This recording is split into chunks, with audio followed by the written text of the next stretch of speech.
Besides having a look at all these holes, it's sometimes really good fun to play one. And I can't come all this way to Serengeti and not play one of the holes, or maybe two or even three.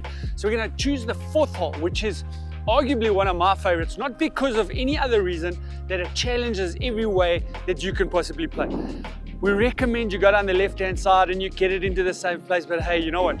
I suffer from the Rambo syndrome. So I'm out with the driver and I try and fly it over all the bunkers. There's a host of bunkers, and if I do this properly, I'm going to get myself into a position where I should be able to set up a nice birdie opportunity.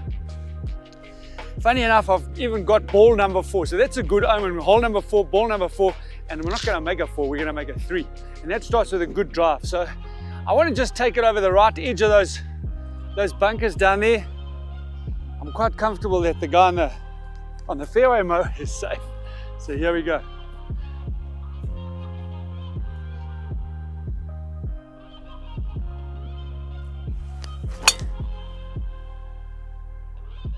Perfect, that's a great start.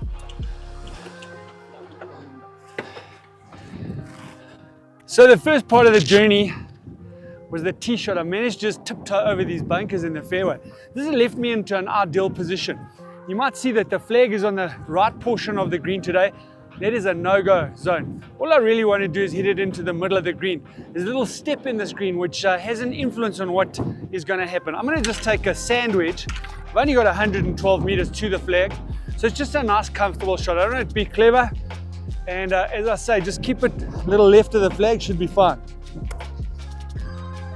Let's see if we can do that.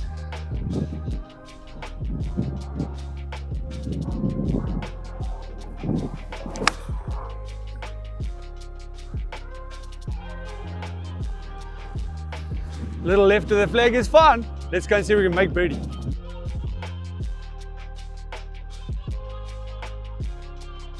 One of the real challenges on this par 4 fourth hole, of course, is the green, as I mentioned a couple of times. So as I'm approaching the green, I'm starting to see these undulations, see the little humps and hollows that are going to have an influence on this putt.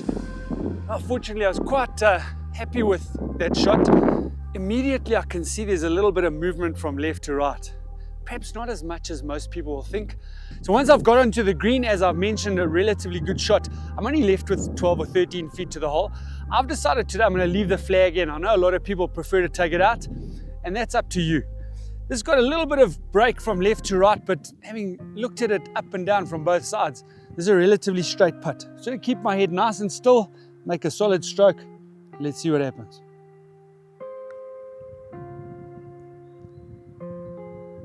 Oh, how can I leave it short? That was a great birdie opportunity, and a par on this par 4, stroke 4, will always bring a smile to your face.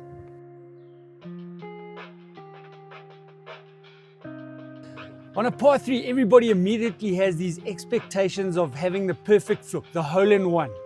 I must say I'm very fortunate. I've had 8, but I've played a lot of golf. But I got a really cool story.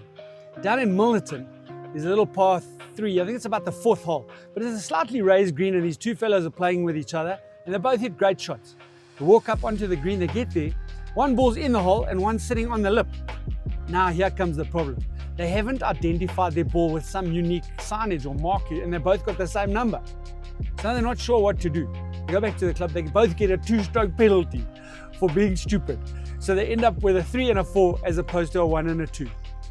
I'll never forget that story, and I never want to be in that position. I suppose the key is, when you're playing golf, mark your ball with something a little bit unique that you can always find yours and identify it, so your hole-in-one will count.